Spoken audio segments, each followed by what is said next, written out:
तो ये तस्वीर बहुत कुछ बयां करती है कि किस तरीके से फेरबदल भी बीजेपी करती है। न सिर्फ प्रत्याशियों का चयन बड़ा फूक फूक कर बीजेपी करती है, नए चेहरों पर दाव आजमाती है, बल्कि बात जब मुख्यमंत्री की होती है तो भी किस तरीके से बीजेपी बड़ा निर्णय लेती है। और ये सक्षम है पार्टी, किसी व्यक्ति विशेष पर नहीं बल्कि सर्वसम्मति से वो चेहरा चुना जाता है और ये जिम्मेदारी इसी क्रम में सौंपी। अटल जी की सरकार में मंत्री रहे हुए कार्यकर्ता, ऐसे कार्यकर्ता को चुना हमने, इससे अच्छा और क्या।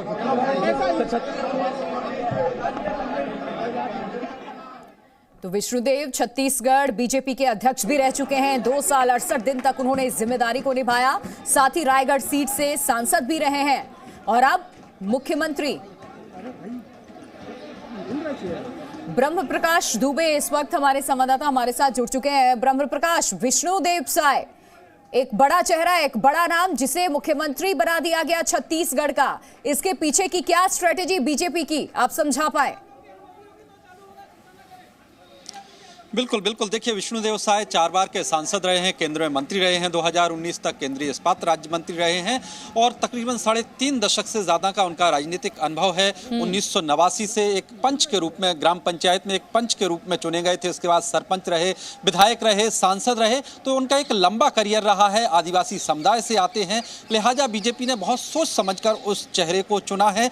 क्योंकि आप देखिए छत्तीसगढ़ में तकरीबन 32% आदिवासी आबादी है, छत्तीसगढ़ से लगे हुए मध्य प्रदेश में तकरीबन 22% आदिवासी आबादी है। यानी आप छत्तीसगढ़ में एक आदिवासी चेहरा चुनते हैं तो उसका असर न सिर्फ मध्य प्रदेश में बल्कि उड़ीसा पड़ोस में है और तमाम जो आसपास के राज्य हैं जहां आदिवासियों की आबादी अच्छी खासी है वहां पर भी असर देखने को मिलेगा। क्योंकि अगले कुछ ही महीने बाद लोकसभा के चुनाव हैं तो इसका फायदा पार्टी को लोकसभा में भी देखने को मिलेगा। और सबसे बड़ी बात यह है कि उनकी साफ सुथरी छवि है।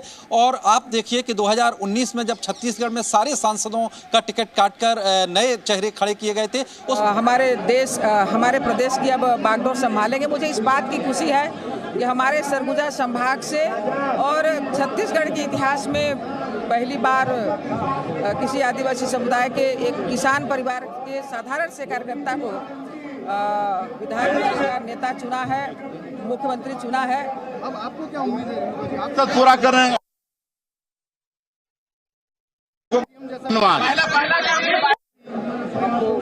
मैं शुरू से ही इस बात को बोलती रही हूं कि संगठन का जब जब जो आदेश होता है हम सब उसको स्वीकार करते हैं। संगठन जो भी निर्देश करेगी मैं उसका पालन करूंगी।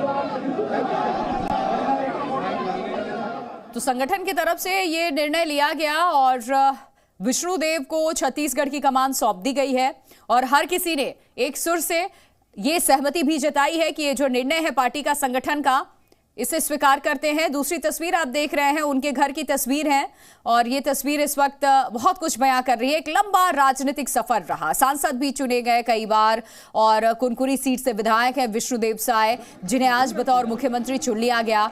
और जातीय समीकरण की भी छत्तीसगढ़ की बात करें, ओबीसी वोट बैंक अच्छा खासा, इसके अलावा ट्राइबल कम्युनिटी वहां पर है, जिसे ध्यान में रखते हुए बड़ा फैसला लिया गया और बीजेपी समीकरण को साथ देखते हुए भारतीय जनता पार्टी ने आज उन्हें अपना विधायक दल का नेता चुना है, सर्वसम्मति से चुना है। निश्चित तौर पे छत्तीसगढ़ का डेवलपमेंट उनके मार्गदर्शन में आगे बढ़ेगा, ऐसी हमारी अपेक्षा है।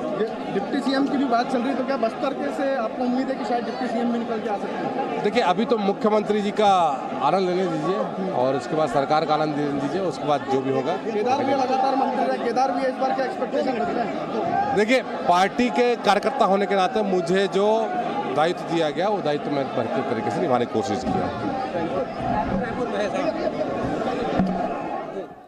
तो पार्टी का कार्यकर्ता होने के नाते जो दायित्व दिया गया उसका निर्वहन मैं करूंगा और अपने कर्तव्यों को निभाऊंगा। छत्तीसगढ़ एक बड़ा राज्य, कई जिम्मेदारियां हैं।